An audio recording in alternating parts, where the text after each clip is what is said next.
Selamat sore Pak, selamat sore teman-teman. Perkenalkan, nama saya Aphodia Katarina Pusunkerai, NIM 1703030099, mahasiswa jurusan Sosiologi kelas B semester 7.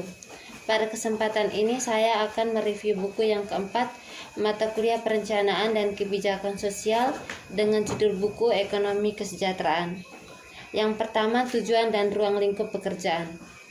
Seri ini menyajikan kemajuan dan perkembangan baru dalam ilmu sosial ekonomi yang memikirkan berbagai mata pelajaran yang menyangkut hubungan antara nilai-nilai sosial dan ekonomi, kebutuhan, keadilan dan kesetaraan gender, kerjasama, kemiskinan, pekerjaan, lingkungan, kelas, lembaga, kebijakan, dan metodologi publik adalah beberapa di antaranya dari tema yang paling penting.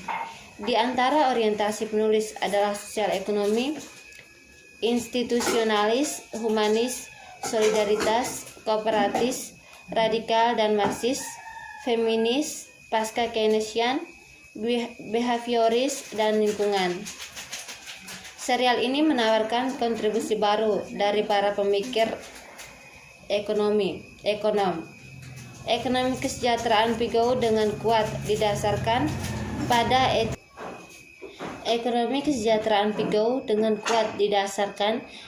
etika utilitarian teori seperti yang dipahami Pigou.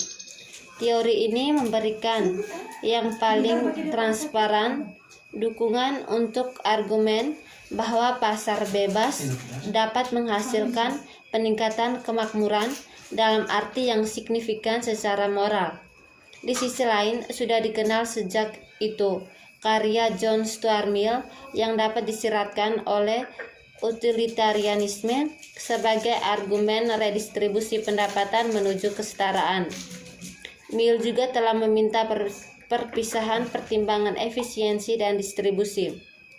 Inilah dilema para ekonom mewarisi dari Mill dan menerima analisis Pigou tentang efisiensi persaingan tampaknya membuat perbedaan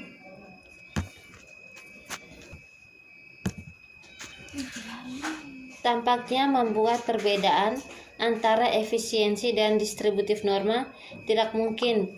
Pigou juga mengembangkan diskusi massal tentang eksternalitas, menciptakan konsep eksternalitas modern. Dalam retropersepsi satu abad, tampaknya lebih penting daripada kasus utilitarian untuk redistribusi.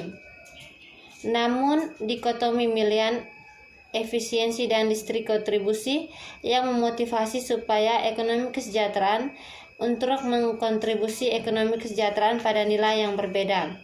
Meskipun terkait erat teori, dikatakan bahwa kreativitas dan kesuksesan dan kegagalan akhir ekonomi kesejahteraan baru menyebabkan munculnya dan lenyapnya ekonomi kesejahteraan di abad ke-20. Ekonomi kesejahteraan Pigou digambarkan sebagai sangat koheren.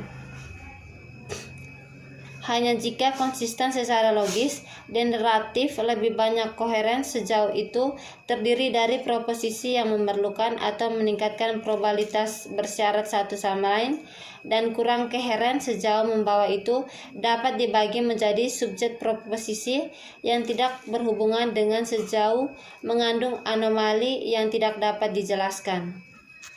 Yang berikut adalah utilitarianisme untuk Pigou kesejahteraan ekonomi. Prasejarah dari teori utilitas marginal permintaan sudah dikenal dan akan diuraikan secara singkat di sini untuk konteksnya. Ekonomi politik klasik dari Smith melalui Mill dan Keynes melihat harga pasar tidak terkait dengan utilitas. Ini diprediksikan dalam paradoks Smith tentang berlian dan air. Dengan demikian, ekonom dan politik klasik berfokus pada teori harga jangka panjang dengan tenaga kerja sebagai ukuran biaya. Tentu saja beberapa bagian dalam klasik tulisan-tulisan yang mengarah ke teori marginalis. Malthus mengisyaratkan, sedikit esai yang tidak diketahui, bahwa harga permintaan akan menjadi kesediaan marginal untuk membayar, dan proposisinya tentang penurunan produktivitas lahan akan digeneralisasikan dalam ekonomi neoklasik.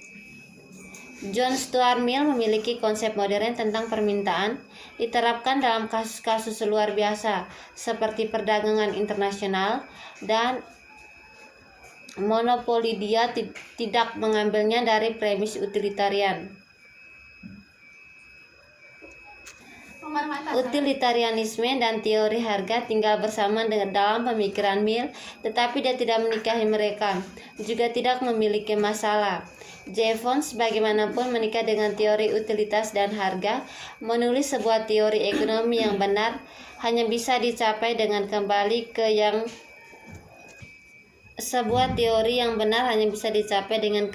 yang hebat mata air dari tindakan manusia, perasaan dan sakit.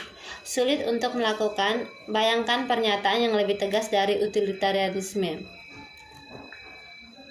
Bentham setidaknya sebagai teori pilihan ekonomi individu, namun bisa dan banyak ekonom mengadopsi teori keseimbangan pasar. Jevons tanpa mengadopsi teori etika Bentham atau norma kebijakan publik Bentham. Dengan sendirinya teori equilibrium pasar Jevons sedikit tidak bersifat utilitarian. Ini adalah penjelasan teori ini. Yang berikut adalah utilitarianisme sebagai teori nilai. Ringkasan eksekutif dari bagian ini, utilitarianisme adalah sejenis konsekuensial teori etika.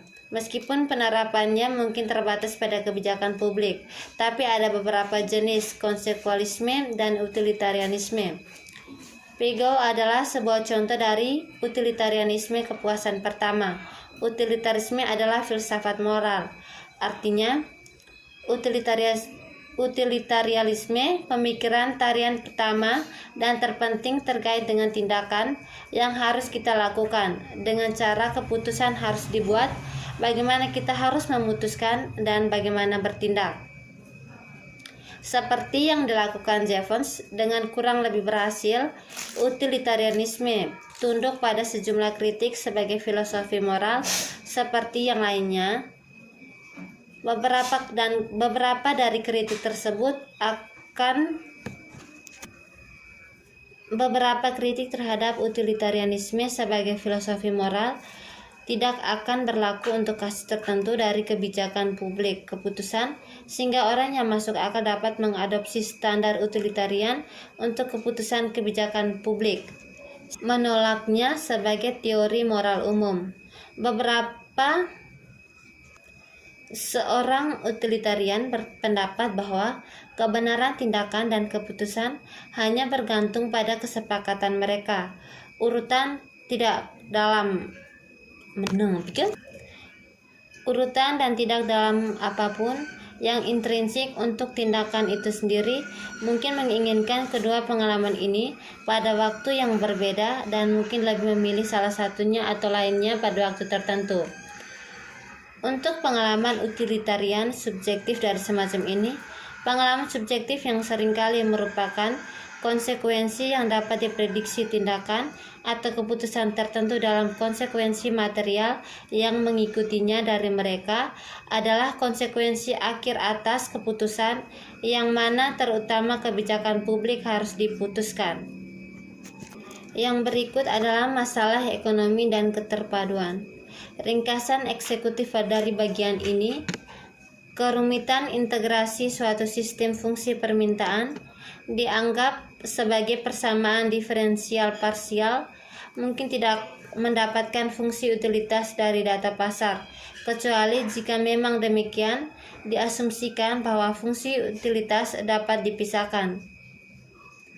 Seperti yang disebutkan Jevons, memahami dasar psikologis ekonomi sangat bermanfaat, sedangkan Edgeworth disedia kala yang digunakan ilmu ekonomi modern untuk mengekspresikan preferensi utilitarianisme, kurva individen dan peta indiferen Edward tidak ragu mengendalikan utilitas numerik yang mungkin dapat diukur dari interpersonal sebanding, menunjukkan bahwa perbedaan minimum yang terlihat yang telah diteliti oleh psikolog Venner dan Wundt bisa jadi dasar perbandingan utilitas antar pribadi yang andal.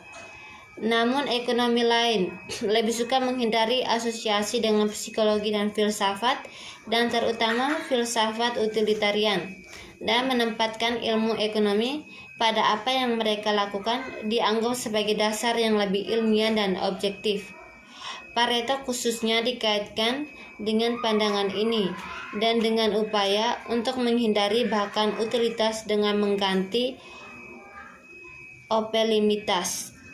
Namun Irving Fisher yang menunjukkan hal itu dapat diamati mungkin saja tidak konsisten dengan ukuran apapun dan atau memperbandingkan utilitas. Jika datanya tidak memiliki sifat matematika berasal dari kalkulus integral, ini adalah masalah keterpaduan. Utilitarian tidak memiliki kesulitan membenarkan gagasan bahwa keputusan didasarkan pada perbandingan sub-keadaan subjektif seperti kesenangan dan rasa sakit, tetapi itu tidak dengan sendirinya menyiratkan bahwa ada fungsi yang didefinisikan dengan baik yang berkaitan dengan utilitas dengan jumlah barang dikonsumsi. Hubungan konsumsi barang dan jasa dengan utilitas mungkin menjadi terlalu kompleks untuk diekspresikan sebagai fungsi, dan bahkan jika bisa jadi demikian memiliki sifat kontinuitas dan turunan kedua yang diandaikan oleh mode maksimisasi utilitas. Pigou utilitas kepuasan. Bagi Pigou, utilitas adalah pengembalian psikis dari kepuasan, yang menjelaskan bahwa memikirkan kenaikan seperti sebagai kejadian diskrit, betapapun subjektifnya dan kapanpun dimulai, dalam kekayaan dan kesejahteraan dan ekonomi kesejahteraan. Pigou mengurangi tentang kebijakan publik untuk teori ekonomi, dan dia melakukan dengan mengadopsi standar utilitarian untuk kebijakan publik. Ekonomi kesejahteraan Pigou bertumpu pada dua proposisi yang diajukan secara konsisten dalam karya yang ditulis pada setengah abad. Itu adalah materi yang saya paparkan mengenai ekonomi kesejahteraan. Sekian dan terima kasih.